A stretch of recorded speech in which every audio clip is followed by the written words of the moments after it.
Hola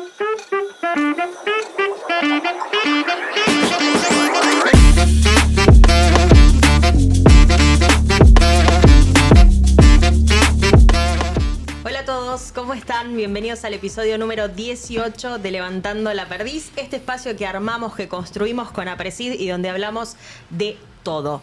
Tenemos invitados que ya les voy a presentar, pero antes las sugerencias, las invitaciones de siempre. Pueden ver los episodios anteriores, los 17 previos, en el canal de YouTube de Aprecid. Buscan Levantando la Perdiz, es una playlist y los ven, o los pueden escuchar en Spotify. También nos buscan como Aprecid, Levantando la Perdiz. Y les recomiendo que vayan a aprecid.org.ar a ver la edición de la revista Aprecid, la edición número 238, que es edición cosecha gruesa, una edición clave de la revista de Aprecid. Así que están súper invitados a verla.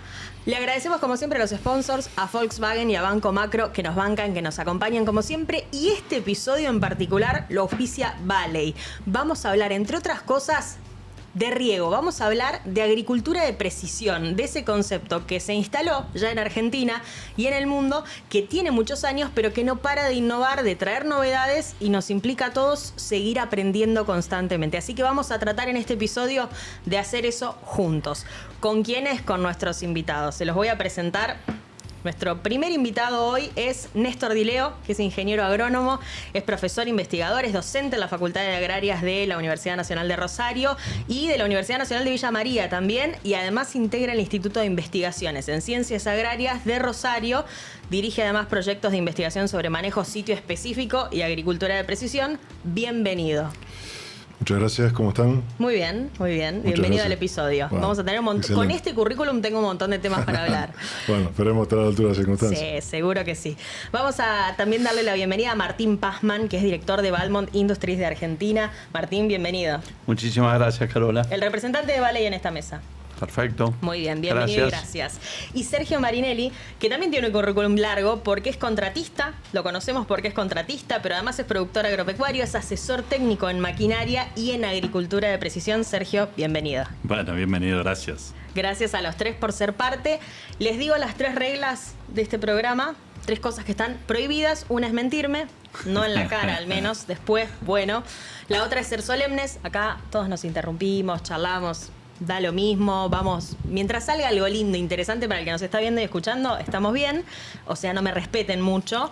Y la tercera que está prohibida es decirme Carolina. Mi nombre es Carola. Carola, muy bien, maravilloso. Ahora sí, vamos a hablar de agricultura de precisión. Quiero arrancar con la base de esto. ¿Desde cuándo y por qué cada uno de ustedes habla de este concepto de agricultura de precisión? Arranco por vos, Néstor. Bueno, básicamente la agricultura de precisión es un concepto técnico que ya tiene varias décadas de antigüedad. Se establece aproximadamente en la década del 90, Okay. Principio, mediados de la década del 90, en Estados Unidos algunos años antes.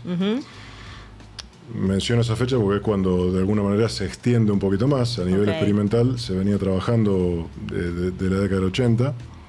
Y bueno, básicamente lo que trata es, frente a una tradición de manejo, en donde la calibración de los aspectos técnicos agronómicos se hacía a nivel de lote, o sea, la unidad de definición y de decisión técnica era el lote. A partir de este nuevo concepto en aquel momento, se empieza a entender que por ahí ese enfoque estaba generando, digamos, situaciones de desaprovechamiento de recursos o digamos, de alguna manera, desperdicio de insumos. O sea, entonces, ese concepto implica básicamente reconocer la productividad diferencial que existe a nivel intralote, a escala intralote, y ajustar el manejo agronómico a esa realidad. Es como, de alguna forma, dividir el lote en unidades discretas, pero más pequeñas, en donde uno pueda ser más preciso en la dotación de insumos en función de la expectativa de productividad, ¿no? Eso es un poco, y digamos, la historia antigua tiene que ver que, bueno, cuando la fuerza cuando la fuerza laboral básicamente era de poca escala, o sea, trabajo manual en el campo o a partir de tracción animal, las unidades productivas eran básicamente pequeñas, claro, lo que se podía abarcar. Exacto. Cuando aparece la mecanización en el siglo XX, sobre todo a mediados del siglo XX, ahí la unidad productiva comenzó a extenderse, comenzó a agrandarse, el lote comenzó a agrandarse, la directa vuelve de alguna manera en los 90, vuelve a juntar lotes, por así decirlo, vuelve a juntar potreros. Entonces ahí el manejo sitio específico de alguna forma se hace todavía más necesario, ¿no? Ok, me gusta definición red de docente, me diste. Nos acabas de dar la intro a la clase de sitio específico 1 en la facultad, claro. Son años. ¿Y vos desde cuándo hablas de esto? ¿Desde siempre? O sea, ¿te recibiste de agrónomo? Bueno, básicamente cuando yo era estudiante, recién lo conversábamos aquí con Sergio, y básicamente yo pude ver a uno de los primeros monitores de rendimiento que, al menos ahí en la zona de Rosario, que estaba montado en una Basali 900. Y que yo siempre le cuento a mis estudiantes que la corrección diferencial venía a través de una señal de frecuencia modulada, o sea que paga, claro. Pero de frecuencia modulada, entonces le anulaba el estéreo, la radio al maquinista, ¿no? Porque ahí tenía que ir la corrección diferencial. Eso muy fue, mal, porque el maquinista no nos podía escuchar a los que hacemos radio. Tal cual. Eso fue en el año, si mal no recuerdo, 96. Ok. Que fue ahí una demo que se hizo ahí en la facultad. O sea que yo comienzo la facultad en el año 92, egreso a principios del 99 y medio como que... En el medio cae esta bomba. En el medio cae esta bomba y previamente cae otra bomba igual o más grande que fue la siembra directa. Claro. O sea que agarré toda la transición de... Buena época para estar en la facu. Sí, la verdad que sí, porque buena época. Como que mi generación de alguna forma tuvo lo mejor de los dos mundos en el momento de formación. Martín, ¿cuándo hablaste por primera vez de agricultura de precisión? Yo diría a principio del 2000, fines de los 90, principio del 2000 es cuando empezamos a hacer algo con eso. En nuestro caso, yo como productor hago la gran mayoría con riego. Entonces muchas veces la siembra directa, la agricultura de precisión, lo que nos hace es poner los recursos o los insumos en función del agua que nos almacene ese suelo. Al nosotros poderle dar todo el agua que necesita, claro. La minimizamos un poco a la agricultura de precisión. Pero ¿en qué nos sirve? En cada lote puede haber un médano, una parte más alta, lugares donde sí necesitamos más nivel de fertilización. Entonces ajustamos, por ahí no densidad, sí fertilización como agricultura de precisión. O sea, corregimos más eso. Pero la agricultura de precisión, que el insumo agua es lo que más la limita, en el caso nuestro, bueno, por ahí es más el fertilizante. Qué envidia, ajustamos ¿no? más eso. Qué envidia, todo lo demás. Sergio, claro. Sergio, vos, tu vínculo con la agricultura de precisión, ahora decía que sos asesor en estos temas. ¿Arrancaste siendo productor? Yo sí, vengo de una familia de contratistas y productores.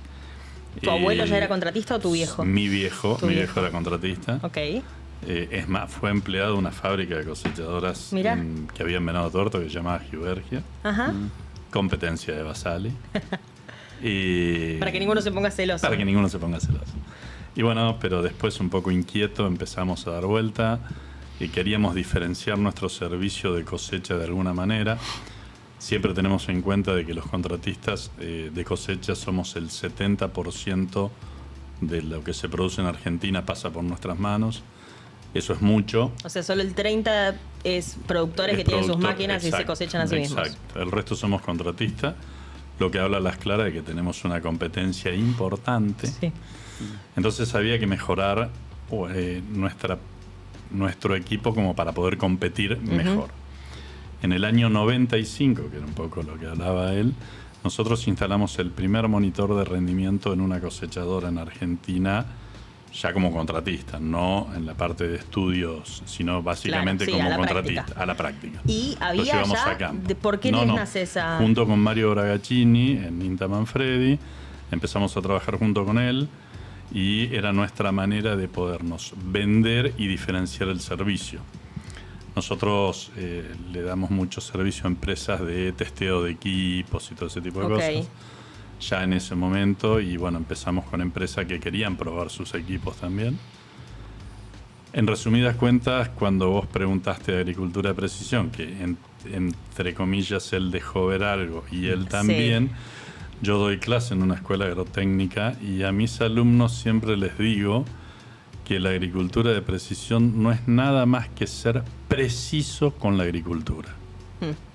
Y todas estas herramientas nos ayudan a ser precisamente eso, preciso con la agricultura. Es tecnología al servicio de la eficiencia, ¿no? Exacto. De hacerlo mejor en cada sí. espacio de tierra que tenemos. Exacto. Y de la mano de que eso avanza muy rápido, desde el año 95, que vos no habías nacido, te doy pie para que lo digas. Ya les enrastré esto fuera del aire. Pero si nos ponemos a pensar del 95 ahora... No hace ni 30 años. El cambio fue abismal. Desde lo que decía él, que teníamos que pagar una señal diferencial. El error era 100 metros, no servía. Claro. Cuando pagabas esa señal diferencial, a cosecha sí les servía porque era de 1 metro. Pero no a siembra y a pulverización, porque 1 metro era muy grande. Por ende, tampoco aprovechabas tanto el mapa, ¿o sí? Sí, la información se empezó a manejar y es como que hubo muchísima información de golpe y no lográbamos analizar todavía los primeros mapas. Esa era un poco la realidad. Entonces, suponte vos, creo que el primer año nosotros habíamos hecho, yo tenía un equipo grande de cosecha, habíamos hecho 10.000 hectáreas en un año de mapas, en el primer año. Entonces no sabíamos ni lo que estábamos viendo, ni cómo verlo, ni cómo interpretarlo, y nos llevábamos siempre las primeras sorpresas, porque yo vengo de una zona agrícola donde es casi te diría tope de gama, si se quiere, y donde pensábamos que no teníamos variación. Cualquier lote daba 100 quintales de maíz, listo, cerraba la tranquera, te ibas. Y cuando empezamos a ver que en los mapas tenías partes del lote que daban 140 y partes del lote que daban 80, decía, tengo algo para trabajar. Tengo algo para trabajar. Así que se empezó muy despacio, con muchísima información que nos pasaba de alto. De ahí empezamos un poco a abrir también el juego, a tratar de asesorar, porque nosotros nos teníamos que ayornar a toda la información que venía. Y en esos momentos, cada empresa de marcas de cosechadoras tenía su propio sistema de agricultura de precisión. Claro. Y con los protocolos cerrados. O sea que era muy difícil juntar un mapa de una cosechadora X contra la cosechadora Z. Era muy difícil unirlos. Para todo eso había que empezar a especializarse en manejo de GIS, de sistemas de información geográfico y todo eso, y creo que también eso fue un poco lo que hizo más lento todo el avance y la adopción desde el punto de vista productor y rápido, ¿no? ¿Y hoy cómo estamos? O sea, si comparamos esa foto de hace 30 años con la foto de hoy, la adopción, ¿cuánto creció y cuánto sentís que todavía hay para meterle? Yo creo que, tenemos que ver las cosas desde una parte que a lo mejor muchas veces no la estamos viendo. A ver. Yo creo que cuando yo arranco con agricultura de precisión, cuando arranco con un monitor de rendimiento, fui el cambio generacional de mi padre en el equipo de cosecha, ¿no? Entonces hoy, nosotros, por ejemplo, a través de Marinelli Technology, que estamos con muchos desarrollos de electrónica y todo eso, quien me sigue los pasos en esto es mi hijo, Nicolás, y él es el próximo salto tecnológico, o el próximo cambio generacional que va a tener, en este caso, mi empresa, pero que es la que se está dando todos pibes viejos como vos de 30 años, de 28. ¿Pibes viejos, dijiste?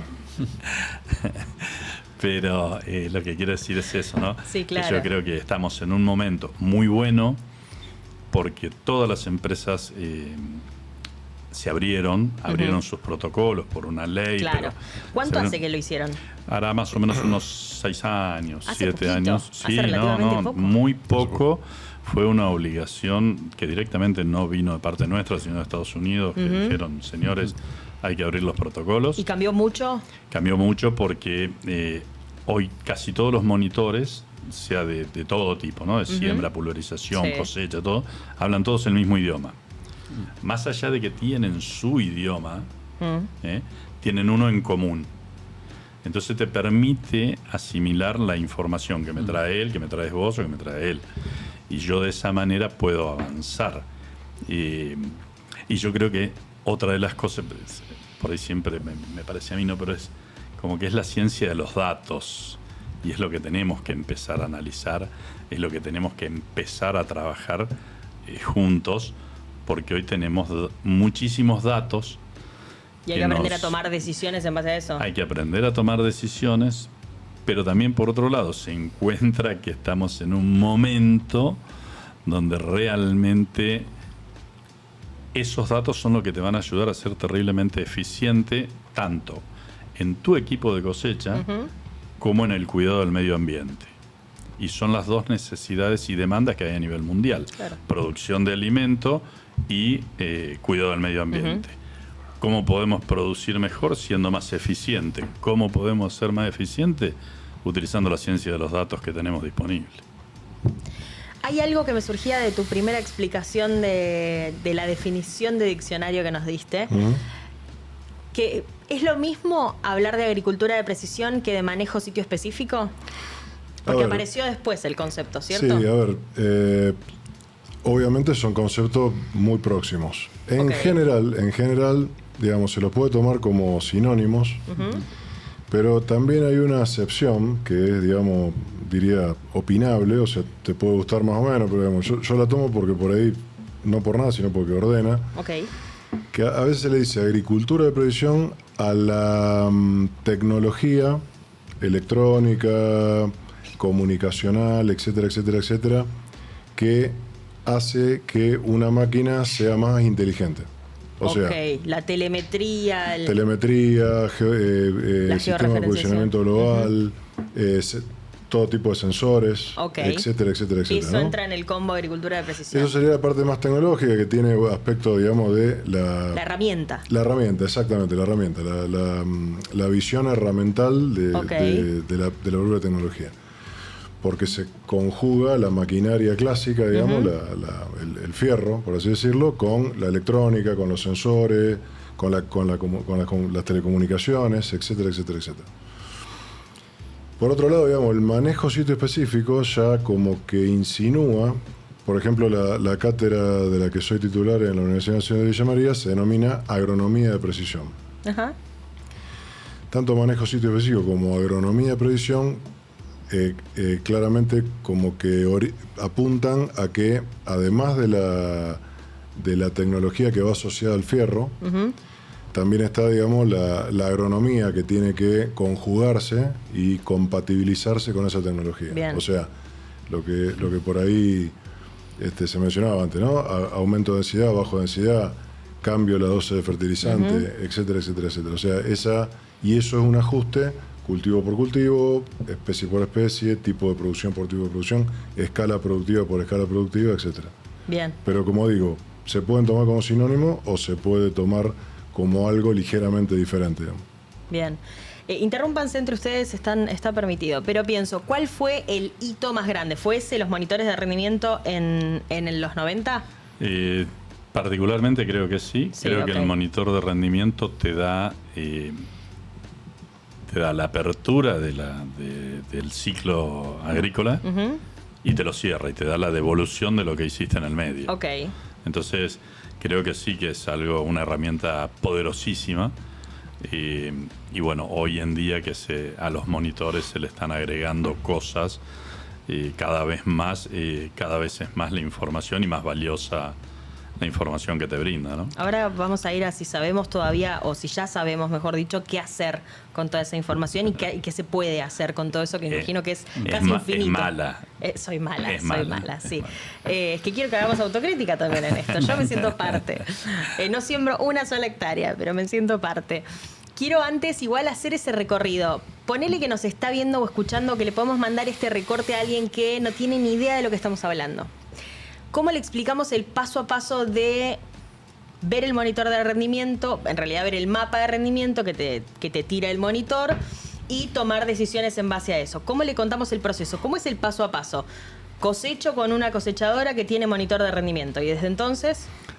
Bueno, seguramente que te van a hacer llegar la información de alguna manera. O sea, el contratista te va a pasar la información. levanta ese mapa. Exacto. En un pendrive. Sí, voy en un pendrive, lo podés Una levantar memoria. vía online en la nube, también, ok. en la nube. Se lo pasas a un ingeniero agrónomo que pasás a tu seguramente asesor. va a ser tu asesor y con el que vas a tener que estar trabajando juntos. Bien. Yo creo que esto tiene una gran ventaja, al menos en mi posición, y es lo que yo veo, ¿no? Sí. Esto no es un trabajo, ser preciso con la agricultura no es que sea un trabajo como fue toda la vida, bastante unipersonal del productor agropecuario. Okay. Esto es un trabajo interdisciplinario donde tiene que estar el pibe que maneja la computadora, el dueño del campo, el contratista, el que anda a caballo, el ingeniero que asesora, porque al menos en una devolución una vez al año, cada uno sabe o conoce una parte de la información que generó. Y es bueno poderla comentar o brindar para que todos opinen o se pueda lograr una buena recomendación, ¿no? Me parece a mí. De hecho, lo que dice Sergio, por ejemplo, me tocó darle una mano a un par de colegas que querían de alguna manera, colegas productores, que querían rediscutir el precio del arrendamiento con el mapa de rendimiento del trigo que pasó.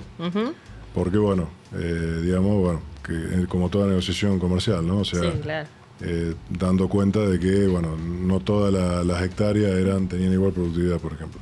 Yo agrego lo que dijo Sergio, que estoy de acuerdo, porque en la cronología histórica justamente el monitor de rendimiento fue lo que primero dio cuenta de que había variabilidad en los lotes. Realmente fue así. Ahí se enteraron que en un lote podía haber distintos ambientes. Ahí tanto los productores como los profesionales se dieron cuenta en aquel momento, yo todavía no lo era, pero digamos que había variabilidad. ¿Y cuánta era esa variabilidad? Digamos, ¿no? Que por ahí tenía una variabilidad que el lote era bueno, rendía 100, 110 quintales, pero tenía una variación del 30, 35, 40% dentro del lote.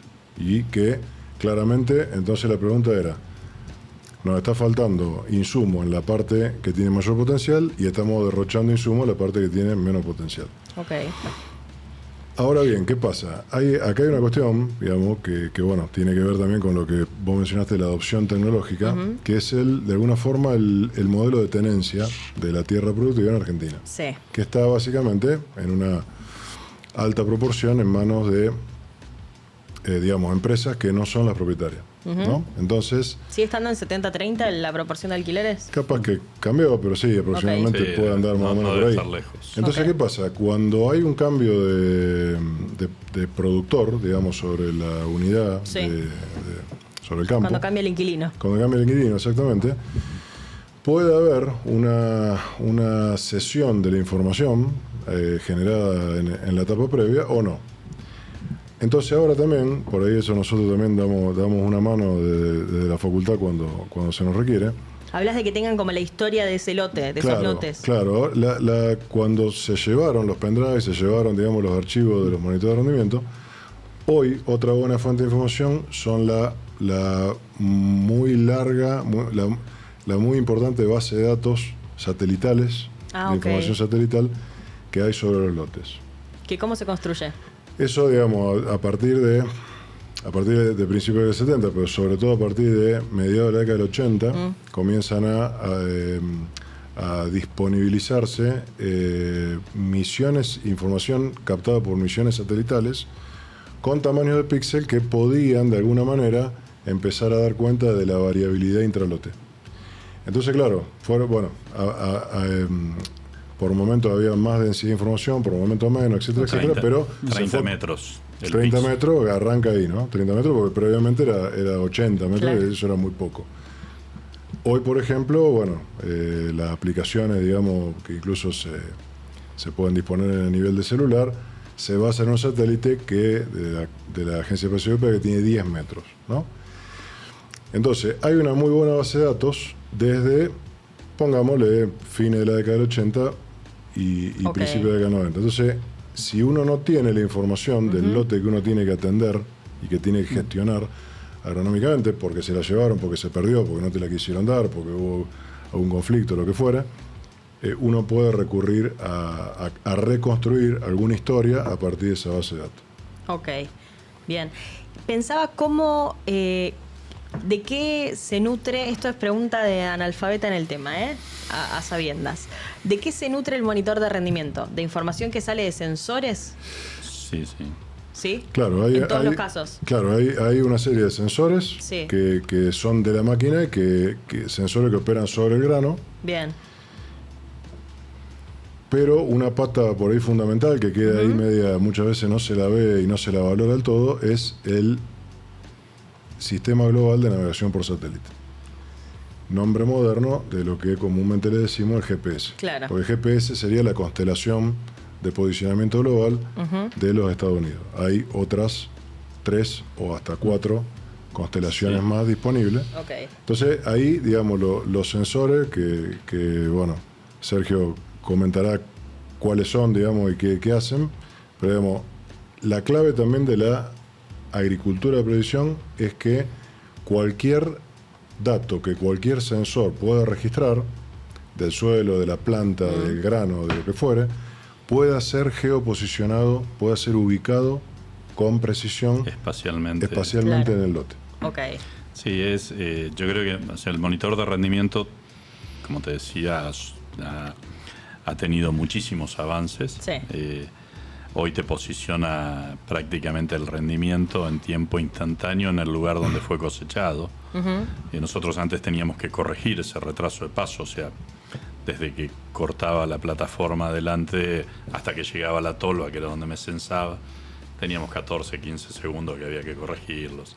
Tampoco influía, porque en esos 14, 15 segundos a 8 kilómetros avanzaba a los 10 metros de un tamaño de un píxel, pero era un valor no ubicado espacialmente donde tenía que estar ubicado.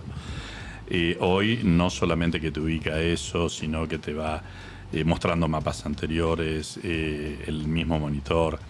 Tenés un muy buen sensor de humedad, que eso también cambió muchísimo. Te va registrando pérdidas, te va registrando velocidad, te va registrando, bueno, un sinfín de cosas que por ahí no vienen al caso con el monitor de rendimiento. Pero suponte vos, hay dos cosas que nosotros empezamos a ver con el monitor de rendimiento. Te hablo de hace mucho tiempo atrás. Sí. Cuando esta gente de Valley vendía sus equipos de 120 hectáreas, más o menos, un pivot, no había manera de tener un lote en la zona nuestra, un solo lote de 120 hectáreas, que vos le claves el pivot en el medio y tenga las 120 hectáreas para tener la misma historia de toda la vida, ¿no? Más en una zona nuestra que era chacras, o sea, Claro. todo lote de 20, 30, Sí. 50 hectáreas. Entonces que yo creo que eso fue una de las grandes ventajas y que nos abrió mucho los ojos cuando aparece la gente de Valley con sus pivot de riego, te hace unir 4 o 5 lotes distintos. Y ahí empezás a notar que los lotes, que el suelo tiene memoria. Desde la memoria de los alambrados Eso que te se iba a agregar marcan. eso, lo del alambre, era increíble. Increíble. Sí, increíble. Sí. A ver, Pero ¿cómo hasta es el día eso? de hoy. Y el alambre era un lugar que nunca se hizo agricultura. Claro. Se hizo en el momento cero para ganadería, después se empezó a hacer agricultura y el alambre quedó intachable. Cuando vos vas a hacer una muestra del suelo y querés sacar un lugar que nunca se cambió, se perturbó, decís el alambre. Era la base de esa serie de suelos, el cero, el potencial, es ese. Cuando sacamos los alambres, como dice Sergio, para poner los pivotes, entrabas en líneas que vos decís, wow, ¿por qué el cultivo está así? ¿Cuál es el cambio? Entonces decís, bueno, veías al potencial de un suelo que nunca se había cambiado. En la zona nuestra, lotes, como te decía, pequeños y con un origen ganadero. Entonces vos te cruzabas un lote que venía de 20 años de agricultura continua con laboreos y un lote de alfalfa. Y los tenías que unir. Entonces es como que eran esos primeros mapas de rendimiento que nosotros sacábamos sobre círculo de riego, era empezar a hacer el trabajo de sitio específico, de manejo de sitio específico. ¿Por qué? Porque íbamos a ver la historia del lote de alfalfa, del lote de cosas. Claro, entonces, ¿de dónde viene esto? ¿Por qué tengo este color acá? Exacto, es como que bueno, un poco el monitor de rendimiento, una de las herramientas que te brinda es esa, otra de las grandes que te brinda también es poder comparar la velocidad. Yo, si ustedes no recuerdan mal, hace 2 años atrás tuvimos un año nefasto de sequía, 2 o 3 años atrás, donde teníamos un pequeño gran problema. Las hojas rendían muy poco, 10 quintales en el mejor de los casos, y la negociación del precio de cosecha era muy difícil, ¿no? Entonces, ¿cómo rendía para un contratista? Tratando de hacer la mayor cantidad de hectáreas posibles, sí o sí. Eso, en definitiva, era bastante contraproducente para el dueño del campo. ¿Por qué?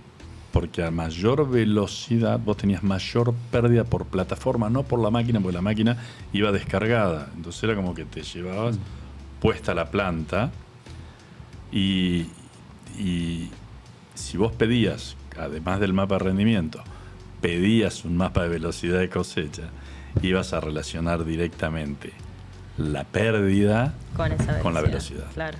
¿No? Entonces esos son datos de los que se pueden empezar a trabajar siempre juntos, asesor, técnico, yo digo el trabajo interdisciplinario, ¿no? Bien. Me quedé pensando en esto de, quizás cuando uno piensa en los monitores de rendimiento o en la tecnología, siempre pensamos en las cosechadoras, inclusive en los tractores o en las sembradoras, mejor dicho. ¿Me contás hasta dónde llega toda esta tecnología en el caso de las máquinas para riego, de los pivots? ¿Hasta dónde llega? Llega de la misma forma si un mapa de rendimiento, si un mapa de alguna información que tenemos de agricultura de precisión nos dice que tenemos que aplicar más agua en un lugar que en otro, con el equipo de riego tenemos 2 diseños distintos. Uno es aspersor por aspersor, podemos regular la cantidad de agua. Es muy caro, hay 3 equipos en Argentina de ese tipo. Y la otra es en porciones de pisa. Yo puedo, el equipo en los 360 grados, puedo hacer que cada grado me tire distinta cantidad de agua. Entonces va jugando con la velocidad. Eso es, todos los equipos válidos instalados en Argentina tienen esa posibilidad. Entonces uno dice... ¿Todos? Absolutamente todos, digamos, de los últimos 5 años para acá. Pues ya los nuevos vienen con esa tecnología que es de agricultura de precisión, de riego de precisión.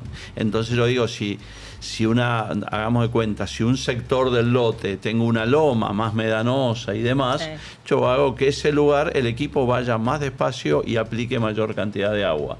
Entra en un bajo que se me va a acumular el agua porque no infiltra bien, por algo, hago que eso pase más rápido. Entonces eso programamos de la misma forma que se programa un pulverizador, una sembradora, una fertilizadora.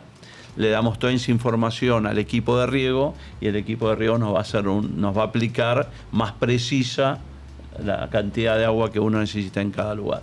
Inclusive hoy... se está trabajando mucho, perdón que me meto, ¿no? Por supuesto.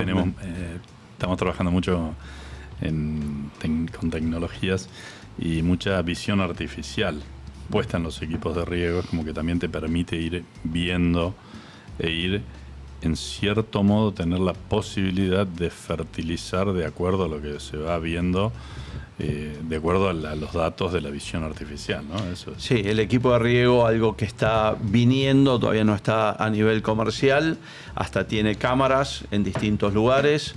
Esas cámaras con imágenes satelitales de alta precisión te llevan lo que en cada tramo, cada 50 metros van esas cámaras, te lo agregan a la foto satelital de alta precisión y con eso te van mapeando qué estás viendo. Con esas cámaras ves enfermedades, insectos, todo, densidad de siembra, entonces te lo va procesando con inteligencia artificial y te va diciendo qué necesita el cultivo, cómo está y bueno, haciendo la vida más fácil del productor, ¿no? ¿Y eso está en etapa manejando de desarrollo? información. Eso está en etapa de desarrollo bastante avanzado.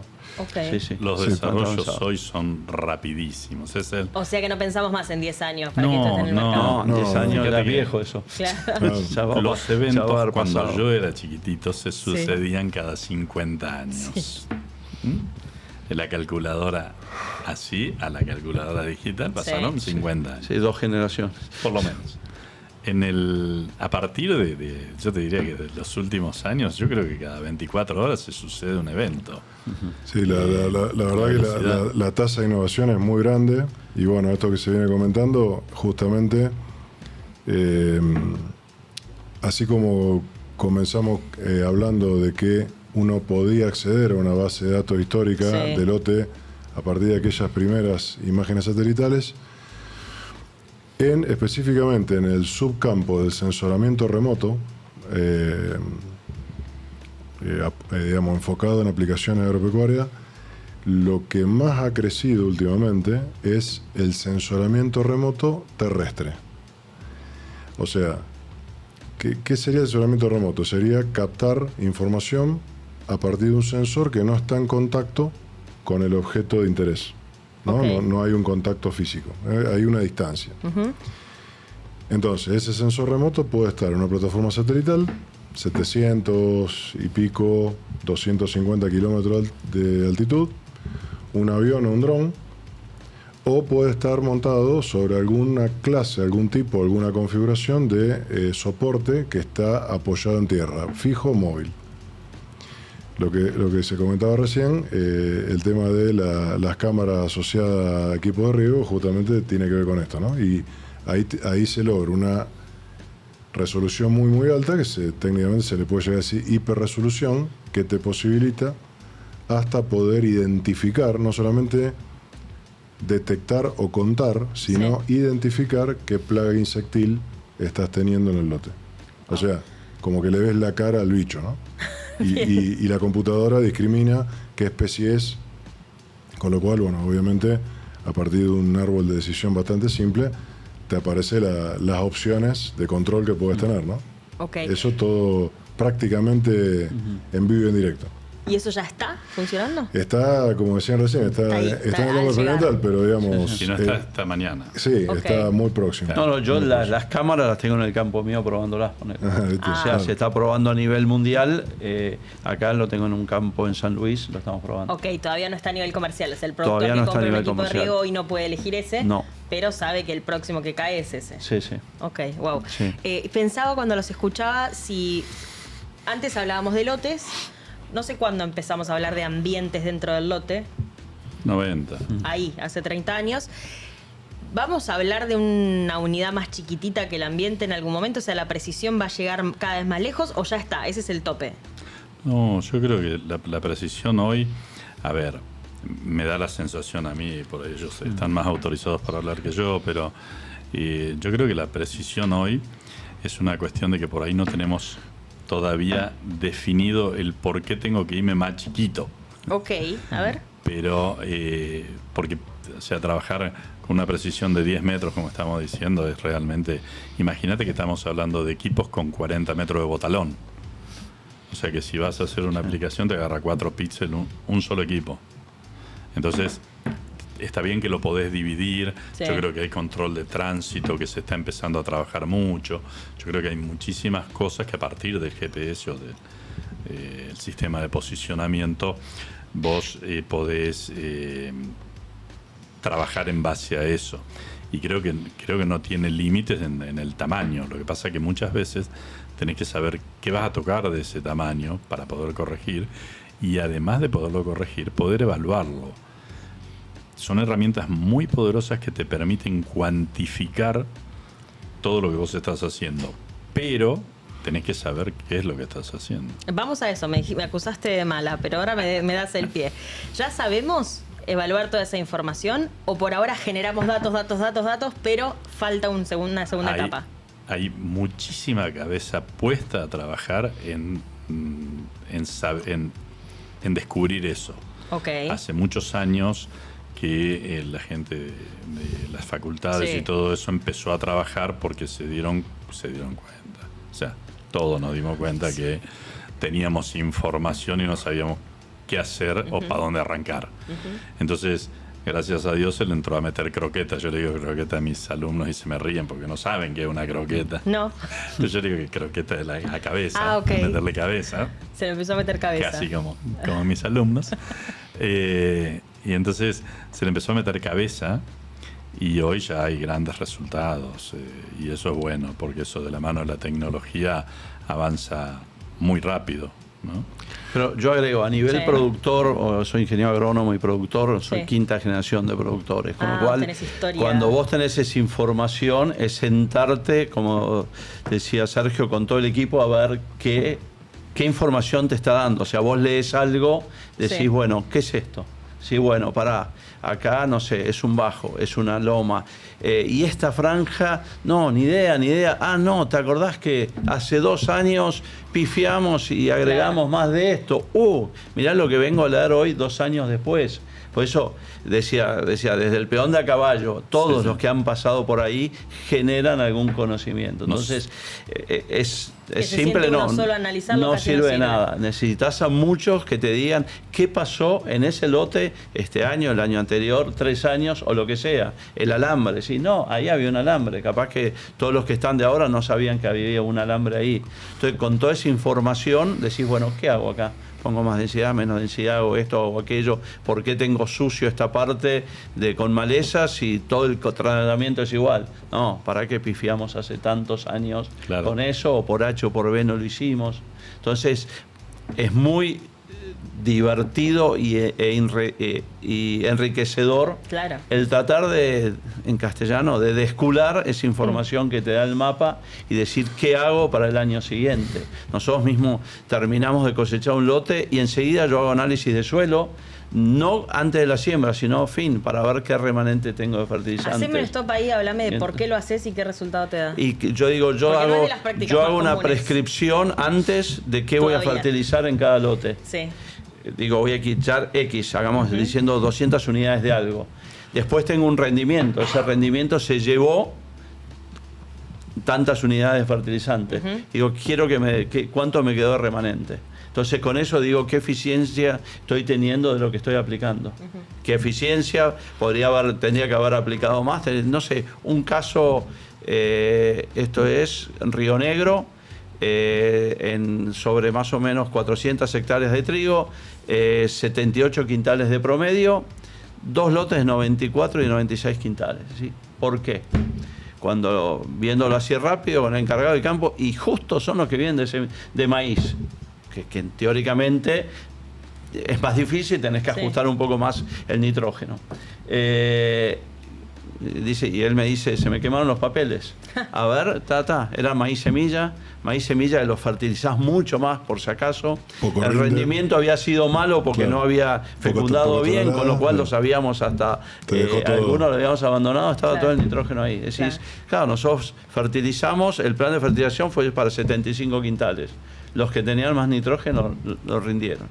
Entonces decís, bueno, con monitores y que yo estás viendo, ¿qué pasó? O sea, tratando de leer la historia de eso. Con ese Con el análisis manejo, de nitrógeno claro. que te va quedando al final, o de fertilizantes, tenía muchísimo más todavía. Claro. Y con la reunión de todos.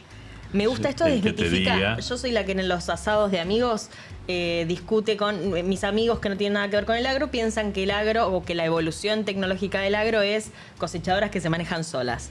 Seguramente haya cambios y digo, ya hay máquinas autónomas en el mundo y por ahí en algún rubro se puede ir para ese lugar. pero claramente incorpora cada vez más gente porque necesita cada vez más conocimiento y además no solo incorpora cada vez más gente, sino que gente más calificada, levanta la vara. Hasta el peón de campo tiene que estar en tema de algunas cosas para poder meterse en esa discusión del análisis del mapa. Estamos hablando de agricultura de precisión o agricultura precisa. Ni te cuento cuando te metes en el rubro de ganadería. De precisión. O sea que todavía más inexplorado. Más inexplorado, pero avanzando cada vez más rápido porque hay mucho más campo para avanzar. Sí. Y ahora realmente siempre fue muy, muy cómico porque decían que había algunos lugares que el paisano que tenía espuela más chica lo subían arriba del tractor. Entonces eso era como decir, bueno, ya ahora hasta tenés que evaluar qué paisano subía arriba del caballo. No, porque ya no es una cuestión de espuelas. Es más crítico, claro. Es más crítico, ¿no? Todo, sí.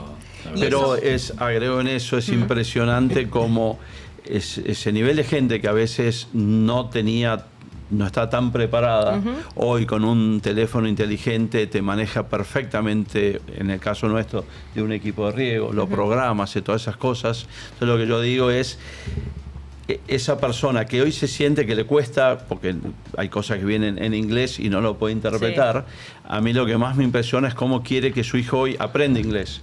Esté más formado en la escuela, levanta la vara en serio, mete más presión en las escuelas. Así que pues él dice, se siente feliz que puede manejar un equipo de riego a través de un teléfono, a través de una computadora, que si no, como decís, estaría con la espuela grande y el estribo grande y no manejando estas cosas. Entonces él se siente mucho más capacitado. Hagamos de cuenta, lo mira al costado, al de al lado, que no lo hace eso. Pero a mí lo que más me gusta es cómo quiere que su hijo se forme mejor. Claro, y que viene por ahí. Y ahí vemos entonces que va trascendiendo. Yo siempre digo, mejor persona, mejor familia, mejor comunidad, y cuando creamos mejores trabajos, formamos mejor a la gente, logramos ese derrame. Algunos dicen, no, el productor agropecuario nos estigmatizaban con la soja, con esas cosas, que nos llevamos todo. Yo digo al revés. Con esta tecnología creamos valor a la empresa, creamos valor a la gente que trabaja con nosotros, a su familia, a la comunidad, y ni que hablar al país. Sí, en estos temas justamente lo que vienen diciendo ellos es clave, la necesidad de ofrecer capacitaciones para que todo este paquete tecnológico, digamos, se aproveche. Pueda ser aprovechado, porque justamente lo que vienen comentando es que lo que de alguna manera subyace es que hay un montón de datos que ya fueron tomados. Sí. Hay otro paquete gigante de datos que se pueden tomar, pero por ahí el cuello de botella está en el análisis para poder extraer información de esos datos. Nosotros desde la universidad estamos ofreciendo 2 diplomaturas. Okay.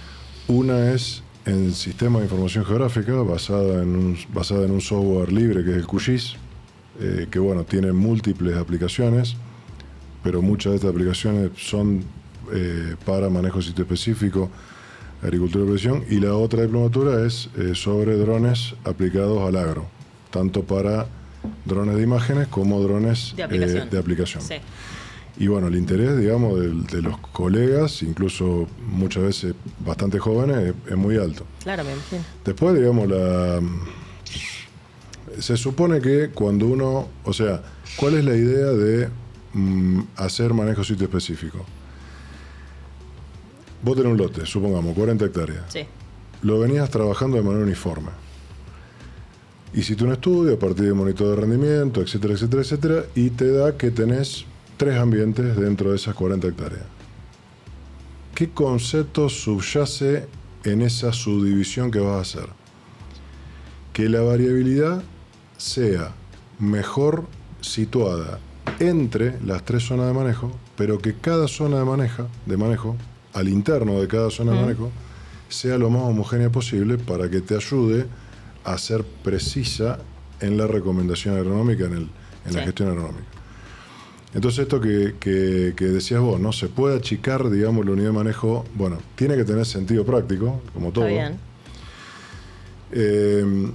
Se supone que, pero cuando uno ambienta, cuando uno hace una ambientación, que sería esto, agarrar un lote y dividirlo en 2, en 3, en la cantidad que dé, generalmente no pasa de 4 en lote grande. está discretizando una situación de variabilidad que generalmente es continua. Tecnológicamente se supone que habría la posibilidad de hacer, digamos, también un manejo continuo. O sea, yo podría, se supone, calibrar la dosificación de fertilizante, por ejemplo, entre 123 unidades de nitrógeno y 232. Y que el paso no sea una o la otra, que sea continuo. Que de 232 baje a 228, que de 228 pueda bajar a 221. Pero bueno, tiene que tener sentido práctico, tiene que cerrar, digamos, obviamente la conveniencia de ya, ¿no es cierto? Y otra cosa que, bueno, que también es importante resaltar en estas cuestiones, de todas las tecnologías precisas, digamos, incluido también, obviamente, lo que tiene que ver con el riego, es que siempre la tecnología precisa, además de tonificar la ecuación económica, baja el impacto ambiental de la actividad. Eso que decía Sergio. Baja. Poco, más o menos, o mucho, pero lo baja. Depende del ambiente, imagino. Depende del ambiente, depende de la condición, depende del problema que tenga. Pero siempre, digamos, hay una mejora en el impacto ambiental que genera cualquier actividad agropecuaria. O sea, cualquier actividad antrópica genera impacto ambiental. La actividad agropecuaria no es la excepción. Bueno, trabajar de manera precisa baja el impacto ambiental. Y esto es una cuestión importante que países, digamos, que por ahí tienen la posibilidad de discutir otras problemáticas, lo ponen arriba de la mesa y lo valoran convenientemente, ¿no? A la hora de definir política, a la hora de hasta subsidiar compra de equipo específico, todo lo que tiene que ver con robótica. Bueno, hay un montón de cosas interesantes que se vienen para adelante, ¿no? Me quedé pensando en esto de la capacitación porque quiero hacer un punto sobre esto, sobre los humanos metiendo mano y cabeza, croqueta en estos procesos. Y vos decías, hay una diplomatura. Pienso en cómo llega toda esa información y ese conocimiento al operario, al que se sube al tractor. ¿Es a través de los ingenieros agrónomos que están capacitados en el tema? ¿Son las empresas de maquinaria las que se ponen a explicarle cómo funciona en cada caso al operario? ¿Quién les lleva ese conocimiento? Generalmente no es tan... ¿No está tan aceitado? No está tan aceitado. Okay. ¿Quién debería entonces? Problema. Yo creo que se debería trabajar en forma conjunta entre todos. Claro, todas las partes. Al productor es el que más le interesa. Sí. Al productor es indudablemente, pero además es el que primero se tiene que capacitar. Claro, para entender todo esto. Después, o sea, en mi caso tengo gente que trabaja conmigo hace 20 y pico de años, entonces ellos mismos se han ido perfeccionando porque tenían a uno que les hinchaba todo el día, pero en realidad yo creo que se va arrancando mucho desde las escuelas hoy. Este tema se está dando, se está hablando. Yo hace 20 y pico de años que doy clase, pero es como que fuerte ahora se está dando. En nuestra escuela tenemos un tambo robotizado, tenemos, riego, tenemos, viste. O sea, las agrotécnicas hoy, la educación antes de ir a la universidad están metidas. Claro. Había programas muy buenos que yo creo que, como admite en un momento, yo estuve al frente de las aulas de capacitación de cosecha, que eran cursos de una semana muy piolas porque vos tenías el equipo ahí. Entonces tenías el aula acá y la cosechadora. El primero lo hicimos en Zavalla. Vos tenías la cosechadora con un pedazo de maíz para trillar ahí. Entonces vos le enseñabas regulación acá, pero la cosa que no entendías, vamos, el profesor con el alumno, arriba la cosechadora, es así. Entonces ese tipo de capacitación yo creo que es el que tiene que volver de la mano de todos los que integramos esto, de la mano de... Porque, a ver, y yo me estoy explayando demasiado, me Tranquilo. parece. Pero yo siempre digo que nosotros, el monitor de rendimiento, tenemos dos datos fundamentales que nos da como empresario de cosecha. Sí. Uno, que es toda la información que a mí me sirve en lo que yo le puedo llamar laboratorio o escritorio, y otro en lo que yo le puedo llamar campo. Esa información que yo obtengo de mi monitor de rendimiento me permite en laboratorio, ser muy eficiente, por ejemplo, en la compra de insumos, en la compra de repuestos, en analizar cuál es el mayor consumo que tuve, por qué ahorro, por qué de última, por qué trillar en determinado horario no me significa más caro que trillar en otro horario. Todo eso lo puedo analizar en laboratorio cuando termine la cosecha. Sí. Al momento de estar con mi equipo en el campo, esa información me permite ser terriblemente eficiente con mi equipo de cosecha y al momento de cosechar. Evaluar si te tengo que cosechar a 8 kilómetros, a 7, a 5, cómo lograr que mi cosechadora vaya siempre entregándome el 100% de su capacidad, que nunca lo logro, pero trato de estar siempre lo más cerca. Entonces me hace ser muy eficiente esa información en el manejo de campo y en el manejo de la logística. Del 1 al 10, ¿cuánto valora el productor al que vos le prestás servicio todo este conocimiento y esta tecnología aplicada al proceso? Yo desde el año 95 que le estoy brindando trabajo a productores que realmente son más locos que yo, entonces se quedan. Quieren cada vez más. Les interesa mucho, se valora, hoy inclusive con los nuevos que viste que a veces no podemos o hacemos un lote de oportunidad, claro, porque salió, no podía yo. Cuando vos le devolvés la información, lo primero que mira, qué bueno. O empieza la charla que decía él. Claro. Sí, acá el vecino prendió fuego el lote y se me quemó una punta del lote a mí. O ese tipo de cosas. Es como que se van viendo. Bien. Hoy que venimos, que se viene en Argentina introduciendo cultivos distintos, como llámese camelina, carinata, todo ese tipo de cultivos donde quinoa y todo el monitor de rendimiento es cuando hasta casi más te sirve, porque empezás a evaluar lo que antes nosotros lo teníamos medianamente solucionado, como decía él, el maíz o el trigo y cosas. Sí. Y ahora le metés una camelina y decís... ¿Qué idioma ese? ¿De qué estamos hablando? ¿De qué estamos hablando? Martín, no quiero cerrar sin antes pensar en esto del rol de las empresas, ¿no? ¿Cómo separan o dónde separan para que la adopción, este concepto del que hablábamos antes y que siempre está como, o sea, tenemos mucha tecnología y siempre estamos un poco atrás en eso por distintos factores. En Argentina en particular la coyuntura siempre ha jugado en contra de las inversiones, de poder hasta tomarse el tiempo, les diría, de ver estas cuestiones. Y por otro lado los ha obligado a ser cada vez más eficientes. Entonces el que la ve necesitó de la eficiencia. Pero ¿cómo como empresa laburan en acercarle esto, en el caso del riego, al productor, de demostrar resultados? ¿Cómo se hace? Como empresa hay que hacer muchísima extensión. Vos estás en los dos lados del escritorio. Yo estoy en los dos lados del escritorio. Sí. Empalizás muy fácil con el productor. Sí. Yo riego 6.000 hectáreas, con lo cual como productor bajo riego... ¿Querés el resultado? Sí, tengo los dos gorros.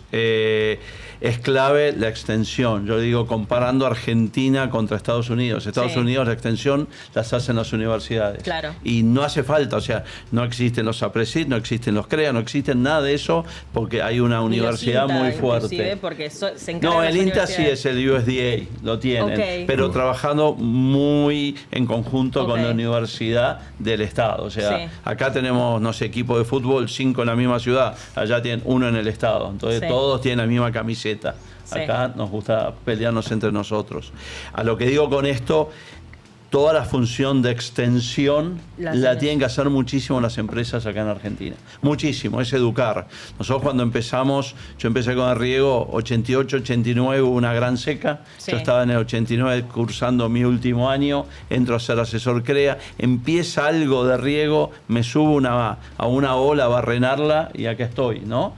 Desarrollamos todo el riego. De cero, era de decir por qué hay que regar, cómo hay que regar. Me acuerdo un español de Entre Ríos, allá para el año 94, me decía, ¿y por qué vos me decís que voy a tener tal rendimiento? Y digo, bueno, ¿qué le respondiste? Soy ingeniero agrónomo. Yo en esa época trabajaba Salto, Rojas y Pergamino, con lo cual el corazón estaba en una posición que decía, bueno, yo te lo aseguro. Claro. Y así, pero medio había que ser guapo y decir, con riego vas a sacar tal rendimiento, tenés que aplicar tanto fertilizante, hacer esto y aquello. Yo digo, más que hablar del equipo de riego, siempre hablamos de agronomía. Claro. O sea, a nosotros nos fue muy bien. Nosotros instalamos el 75% de los equipos que hay en Argentina. ¿Y cuántos son más o menos? Y hoy hay instalados más o menos unos 5.000, 5.500. Ok. Una cosa así, que no es tanto, ¿eh? Son 600.000 claro. hectáreas, 700.000 hectáreas. No es mucho, es poco, tiene que haber muchísimos más. ¿Y en base a qué? Agronomía. O sea, yo jamás voy a hablar del fierro, de lo que es el equipo. Okay. Hablo de la agronomía bajo un equipo de riego, el impacto que tiene agregarle ese agua a un cultivo para que rinda. De lugares donde hay una vaca cada 20 hectáreas y pasás a sacar 15.000 kilos de maíz, o lugares donde es riego complementario, como puede ser la zona de Sergio, donde por aplicar un poquito de agua asegurás rendimiento, lo elevás un poquito más, claro, o haces cultivos diferenciales como un maíz semilla, una soja semilla o alguna cosa así. Siempre, es ver cómo le agregás valor a la producción, cómo haces un segundo piso al campo para que tenga más rendimiento con una inversión que hoy es barata, es menos que una cosechadora, muchísimo menos.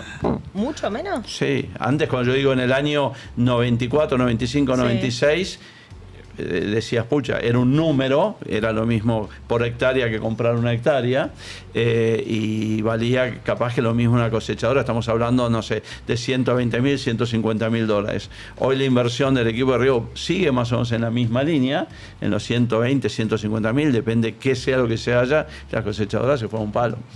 Y en los últimos años la necesidad del riego quedó así como muy desnuda sobre la mesa, ni hablar con la gran sequía, etcétera. Y bueno, Argentina tiene ciclos, estamos en el ciclo seco. Sí. O sea, y hay zonas que además...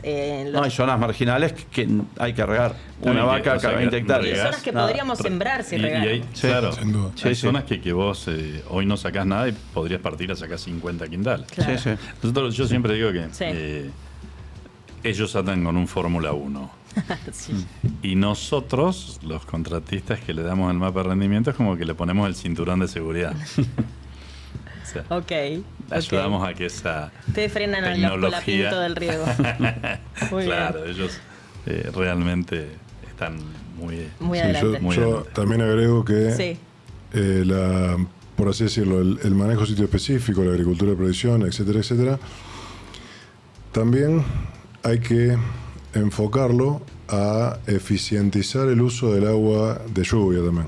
Porque, digamos, muchas veces, digamos, el enfoque capaz que pasa un poquito más por el lado del fertilizante, del insumo, de la densidad de semilla, pero también tiene que pasar por optimizar, digamos, el uso de los recursos naturales, ¿no? Claro. Porque eso también es importante. O sea, también te da una mano en eso, de todos los recursos, los que compras y los... Claro, y el tema también de la capacitación en todo esto, que es no solamente que es bastante nuevo, sino que además es vertiginoso. Sí, cambia todo el tiempo. Imagínense que, bueno, ahora no salió en esta mesa, pero todos estamos al tanto de lo que es la inteligencia artificial generativa, la posibilidad de diseñar agentes que resuelvan parte, digamos, de la cuestión. Bueno, todo vayan esto. A ver el episodio de inteligencia artificial.